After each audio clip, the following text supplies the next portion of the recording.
Nah, tentunya untuk mengangkat sebuah bendera merah putih ini dibutuhkan tenaga, pikiran, bahkan nyawa. Nah, ini yang kemudian perlu ditanamkan terhadap generasi muda. Kenapa? Ya karena tadi. Nah, bisa jadi mereka tidak tahu sejarah merah putih.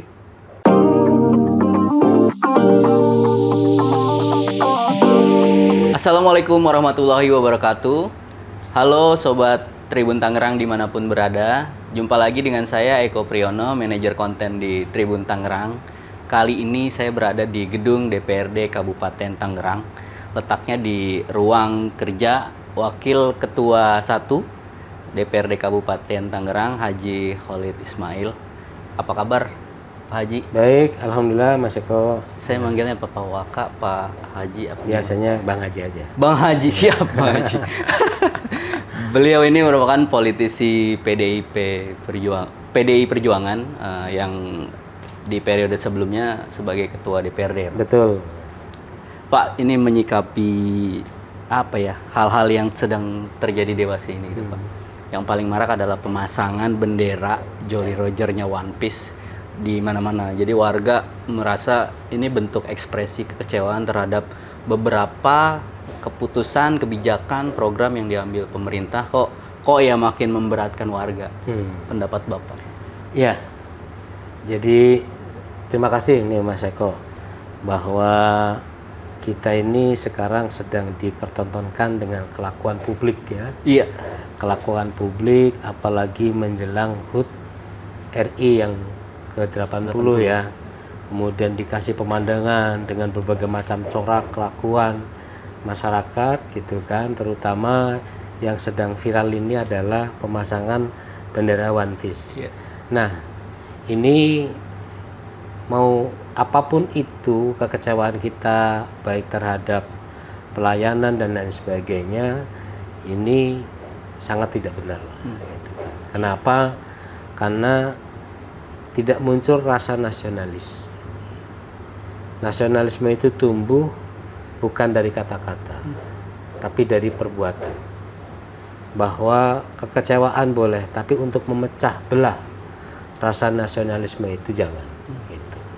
Bahwa ketika ada sebuah program yang tidak berpihak atau kurang berpihak atau tidak memuaskan, perlu adanya evaluasi program itu.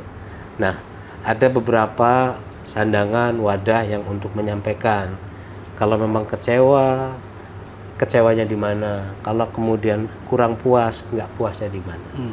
Sementara pemerintah harus hadir melakukan pendekatan dan pembinaan, pengawasan agar mereka itu tadi bisa menumbuhkan rasa nasionalisme. Iya. Gitu. Pas saya jadi ingat di zaman saya kecil itu saya sampai dipukul bapak saya itu karena saya punya bendera Jepang di meja belajar saya. Dia bilang kita harus cinta Indonesia. Saya pikir apa salahnya gitu. Tapi ini kan masih berkorelasi nih Pak ya. Yeah. Artinya pemerintah ngelihat jangan sampai kita kedaulatan kita tercerai-berai gitu. Tapi dibuat kaum muda apa sih? Ya apa ini kan cuma bendera doang. Ininya apa gitu? Kan ini bentuk ekspresi kebebasan demokrasi dan lain sebagainya. Ya. Ya inilah yang disebut dengan kalau dalam Islam itu tarikhul Islam. Oke. Kalau dalam kita ini namanya story of nation, sejarah tentang kebangsaan kan gitu. Nah, bangsa ini merdeka dengan pengorbanan darah, nyawa, dan ini sudah dikorbankan oleh para pahlawan kita. Nah, tentunya untuk mengangkat sebuah bendera merah putih ini dibutuhkan tenaga, pikiran, bahkan nyawa. Nah, ini yang kemudian perlu ditanamkan terhadap generasi muda. Kenapa? Ya karena tadi. Nah, bisa jadi mereka tidak tahu sejarah merah putih. Itu kan. Oke. Ya. Bisa jadi mereka ini tadi karena tidak tahu sejarah merah putih, masuklah budaya lain. Budaya kebebasan, sehingga ini dianggap sesuatu hal yang biasa. Nah, maka penting sekali menumbuh kembangkan nasionalisme kepada generasi muda. Apalagi sekarang kan generasi milenial yang semua budaya masuk bebas, nggak lewat darat, lewat udara. Lewat udara, apalagi sekarang dengan zaman digitalisasi. ini yang luar biasa sekali, yang mampu mendobrak karakter kita. Oke. Pak, berarti jadi sebetulnya ini bisa jadi pintu masuk dong. Koreksi buat pemerintah. Pemerintah sudah cukup belum melakukan upaya seperti menajamkan rasa Ya, karena harapan kami sebenarnya kan sederhana, bahwa pemerintah hadir. Ya. Dalam sebuah negara itu ada bangsa. Ya. Dan bangsa itu ya kita. Orang per orang yang menjadi satu wadah, yang menjadi ini bangsa Indonesia kan gitu. Nah, pertanyaannya adalah rencana pemerintah dalam rangka untuk menumbuh kembangkan nasionalisme, bahwa kita tidak boleh terkoyak keyakinan kita, nasionalisme kita, gara-gara budaya asing, pergaulan asing. Nah, yang masuk bisa melalui medsos dan lain sebagainya, atau urban, pendatang dan lain sebagainya. Nah, ini yang kemudian mesti harus dipagar. Nah, lewat mana? Pendidikan. Nah, pendidikan itulah yang penting dan sangat penting. Terima tadi bahwa menghargai, cinta tanah air itu adalah bagian daripada hidup kita. Itu. Jadi nggak bisa dikompromikan. Nggak bisa dikompromikan. Maka lakukan pembinaan. Kalau tidak bisa bina, ya udah binasakan. Berarti memang kita warga harus menyuarakan ya sesuai Betul. ke tempatnya, Ya. salurannya gitu. Betul. Oke. Nah, bicara kita kan di Kabupaten Tangerang, apa yang dilakukan Pemkab dan DPRD untuk menumbuh kembangkan nasionalisme itu? Tentunya Pemkab sudah melakukan upaya-upaya antisipasi maraknya One Piece tadi kan.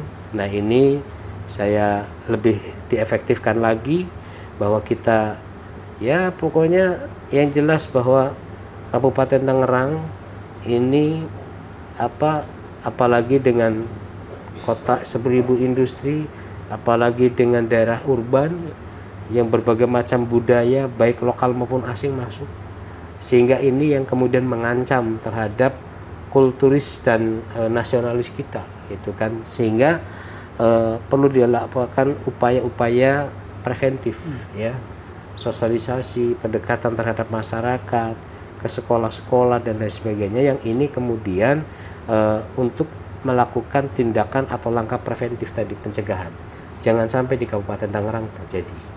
Gitu. Nah, kalau yang sudah terjadi, bawa mereka, bina mereka, sampai tadi bahwa One Piece hanyalah hiasan, tapi merah putih tetap di hati kan gitu.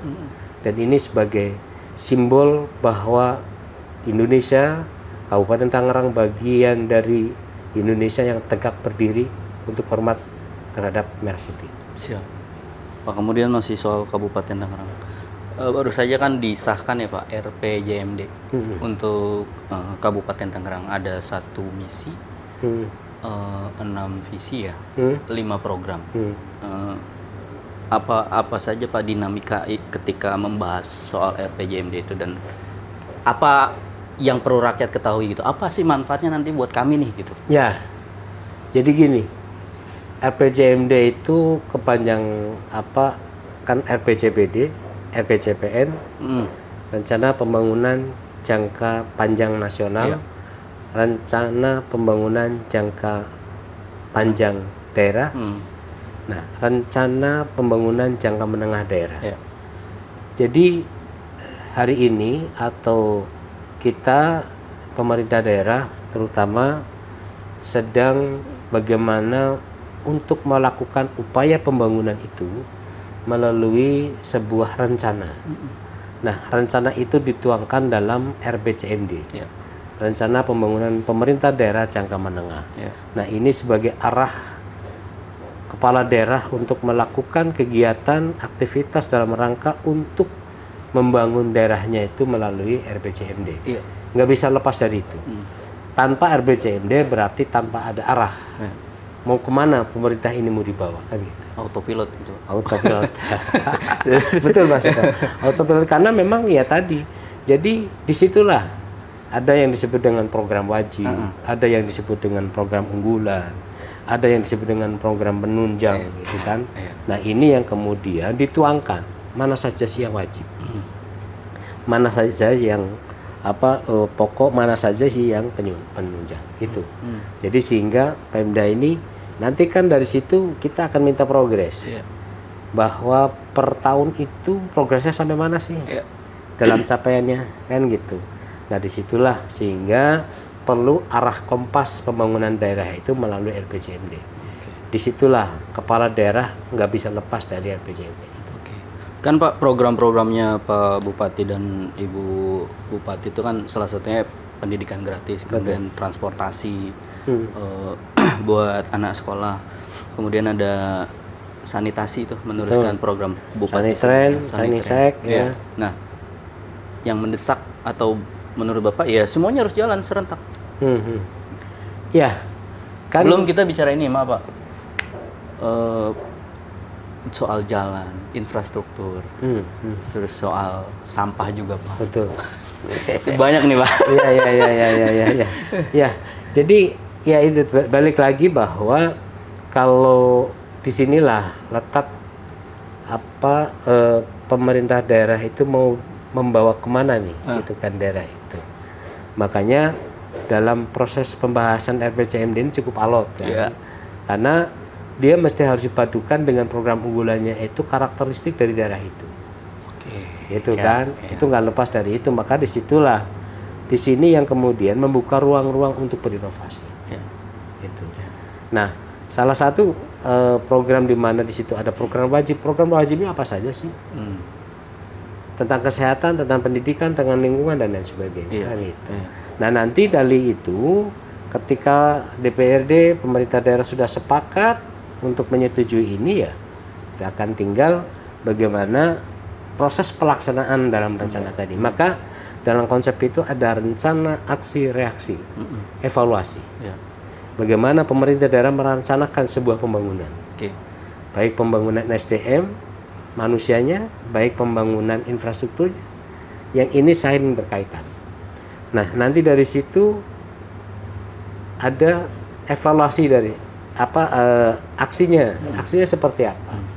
Nah, ketika aksinya seperti apa, disinilah akan muncul reaksi.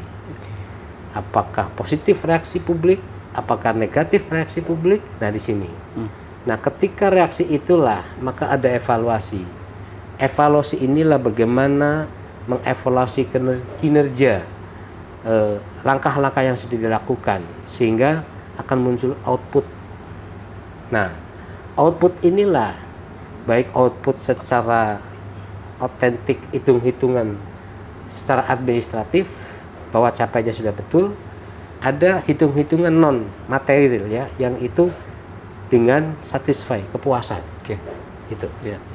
Nah, kemudian apa yang membuat DPRD dan Pemkab bersepakat tidak mencantumkan daerah otonomi baru Pak, Tangerang Utara dan Tangerang Tengah?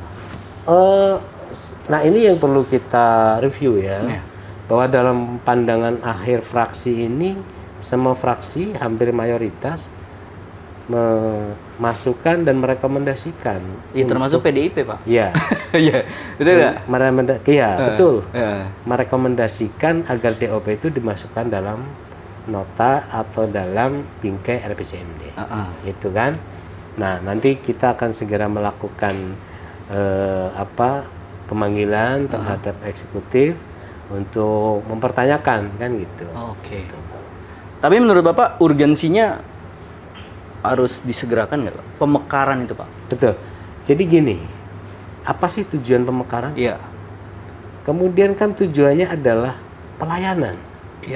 Mendekatkan pelayanan pemerintah kepada masyarakat.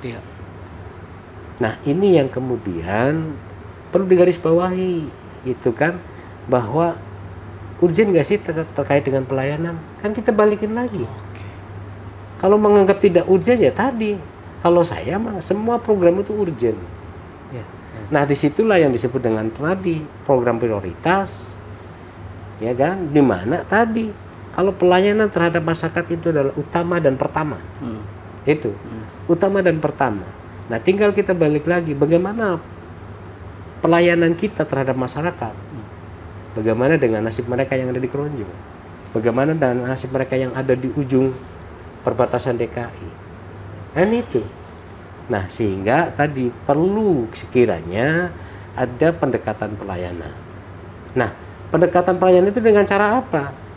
Ya mungkin fasilitas di kecamatan, kemudian di sana dikasih keistimewaan atau mungkin untuk pelayanan. Nah, melalui kebijakan baru kan tadi macam.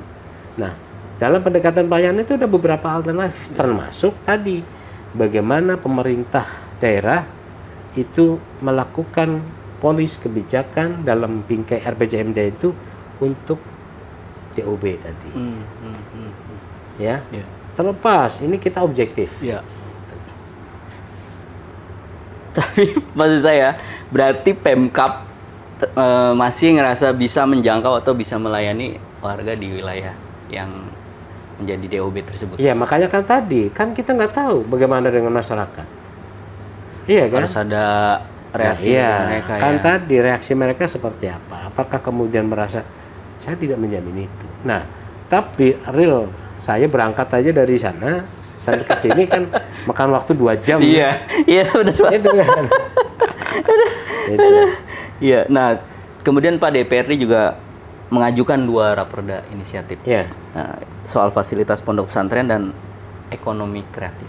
Ya. Kenapa ini menjadi perhatian khusus, Pak? Ya, sebenarnya kan gini, mau regulasi kan kalau kita mau balik lagi kepada bagaimana goodwill ya. Iya. Jadi kaitan dengan itu kan tadi komitmen pemerintah daerah untuk mensejahterakan masyarakat Kabupaten Tangerang menjadi Tangerang yang unggul. Ya.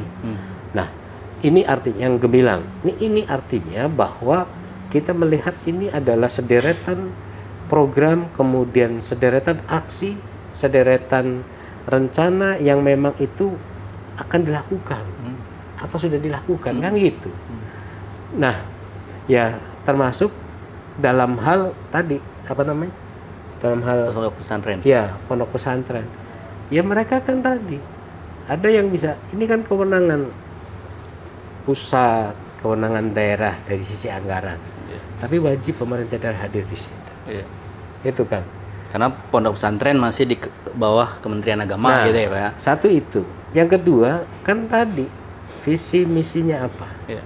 Religius. Oh, Itu kan? Ya, oke. Kan tadi. Nah, untuk mengimplementasikan masyarakat yang religius itu kita ngapain? Oke, kita punya kemitraan dengan Kemenak. Ya lakukan komunikasi dengan Kemenak.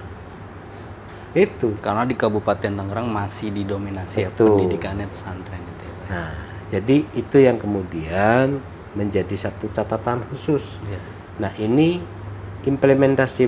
Nah, tapi sejauh ini kan yang jelas mau sebanyak apapun perda inisiatif, kalau kemudian sambutan dari eksekutif tidak ditindaklanjuti dengan peraturan bupati, ya kan? Iya juga sih. Nggak bisa ngapa-ngapain. Iya. Gitu. Harus jalan bareng memang ya, Pak. harus Iya, jarang iya, bareng. iya. Gitu. Betul. Pak, soal sampah. Ya. Ada sanksi dari Kementerian Lingkungan Hidup kan sampai Oktober terhadap TPS. Nah, penanganannya Pak yang sudah dibahas pengetahuan Bapak apa yang perlu dilakukan? Ya, jadi soal sampah ya. Ya, saya juga bingung nih dengan pola apa yang dilakukan oleh pemerintah daerah ya. Karena memang sekarang dengan sistem open dumping ini kan nggak boleh. Maka sanksi yang dijatuhkan kepada pemerintah Kabupaten Tangerang adalah menyegel. Kan gitu. Nah, ini kan sebenarnya konsekuensi lah ya. Yeah. Konsekuensi. Nah, ini jadi ini yang perlu kita minta kepada pemerintah daerah soal bagaimana cara penanganan sampah. Oke. Satu contoh kecil, dulu pernah ada revisi peraturan daerah terkait dengan persampahan. Dan sampai saat sekarang pun belum ditindaklanjuti dengan Perbup gitu. Jadi masih mengacu kepada yang lama. Nah, sementara persoalan sampah ini persoalan yang dinamis. Ya, Bahkan persoalan bertumbuh ini. terus, Ya, Pak. terus pokoknya. Nah, maka tadi pertama kita mesti harus cari tahu dulu daerah mana yang sudah berhasil atau minimal meminimalisir terkait dengan persoalan sampah. Iya. Nah, kemudian regulasi yang dibutuhkan apa? Karena instrumen regulasi itu penting. Nah, kemudian setelah regulasi SOP-nya seperti apa? Iya. Nah, standar operasional pelayanan terhadap sampah itu bagaimana. Hitung-hitungan secara statistik sudah jelas bahwa kita 3.500.000 sekian jumlah penduduk. Bukan 32 ya Pak? Ya, 3 35 juta. sekarang? 3, ya. Ya kurang lebih. Nah, itu yang kemudian disitulah kan sudah dihitung secara matematik berapa per hari masyarakat menghasilkan sampah itu. Nah, dari situ maka pembangunan itu harus by data. Namanya, maka sekarang itu ada sistem informasi pembangunan daerah SIPD itu, yang itu mesti harus pakai data. Bahwa kita punya potensi sampah sekian, kita punya. Nah, ketika kita sudah tahu seperti apa sampahnya, bagaimana sampah rumah tangga, sampah domestik, sampah industri dan lain sebagainya, kita udah hitung semuanya. Dan ini mesti harus real dengan data. Maka baru cara penanganannya. Ini kan soal sampah kan bukan soal kepala daerah saja, tapi bagaimana melibatkan dari hulu ke hilir. Itu kan. Hulu ke hilir tadi dari masyarakat, itu kan sampai kepada pembuangan. Kan gitu. Nah, dari ini ya kemudian tadi itu maka tinggal diatur bagaimana ininya kan gitu. Artinya dari warga diharapkan memilah sampah gitu ya Pak. Kan ada banyak tuh sampah plastik, sampah rumah tangga. Ya. Jadi memudahkan itu. Ya itu kan tadi perlu Edukasi. dituangkan gitu kan. Kan bukan hanya persoalan regulasinya tadi, tapi bagaimana keterlibatan masyarakat di situ kan. Itu. Maka di sini ada yang disebut dengan kolaboratif. Karena nggak bisa pemerintah daerah sendiri, nggak bisa. Mesti harus kolaboratif semua pihak. Nah, saya belajar dari bagaimana kepala daerah atau daerah Banyumas ini dianggap berhasil menangani sampah kan. Karena memang ya tadi dari kepala daerah, dari bupati sampai kepada lurah sampai kepada RT itu pertama sampah, kedua sampah, ketiga sampah, 4 baru urusan kantor. Wow. Penanaman ini gitu Pak? Sampai segitunya. Okay. Maka Banyumas termasuk daerah yang berhasil menangani sampah. Itu sehingga tapi tadi kolaboratif antara kelembagaan yang dibentuk oleh masyarakat itu kan ini. Jadi bikin kelompok swadaya masyarakat KSM, di mana kelompok itu untuk merecycle sampah, dia punya tanggung jawab beberapa wilayah. Yang penting tadi. Nah, ketika mereka sudah berhasil itu kan pemerintah daerah menyiapkan tempat itu. Jadi nggak perlu, kalau memang nggak sampai ke TPA ya sudah di situ gitu penyelesaiannya. Di mereka saja gitu ya. Di mereka saja. Nah, inilah yang disebut mau sehebat apapun kalau tidak kolaboratif, tidak melibatkan masyarakat di sini nggak akan berhasil. Berarti Pemkab yang sekarang belum kolaboratif? Ya, kalau kita sekarang kita mau bilang kolaboratif, tapi persoalan sama masih ada. Itu kan. Ya, bisa dinilai sendiri ya. Jadi biar publik menilai sendiri. Iya, oke. Nah, Pak, ini saya mesti lihat karena ada rame di TikTok Tribun Tangerang gitu. Jadi warga ini ngelapor gitu Pak, ada pembangunan pusat niaga di Cikupa. Nah, diduga tidak berizin dan saling ngeklaim soal lahan gitu. Di Cikupa, di daerah mana? Di mana, Le? Di Cikupanya? Di pusat Megaria. Megaria. Nah, Bapak sudah dengar dan nanti akan bagaimana? Ya, saya pikir kan Dade, kalau